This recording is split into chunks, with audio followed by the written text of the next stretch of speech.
Hi everyone, welcome back. In this video, I'll show you how to search and insert articles into ticket replies. Our support staff may receive repeated requests for information such as unable to activate account, password reset requests, and so on.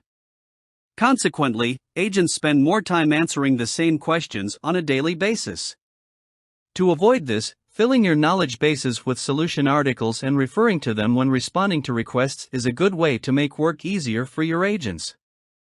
This helps agents to increase productivity and also reduce the ticket resolution time.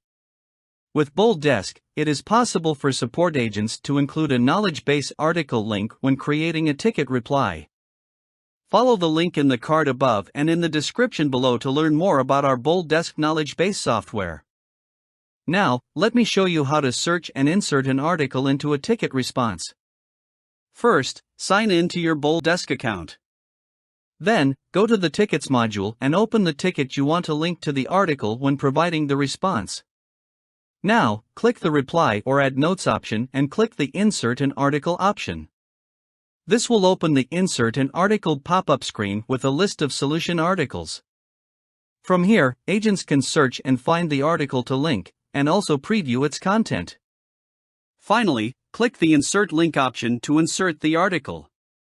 The article's link will be placed where your cursor is in the reply or note editor page. Customers can open the article by clicking the link. That's all there is to it. If you found this video useful, don't forget to click the like button and subscribe to our channel to watch more videos like this. Thanks for watching.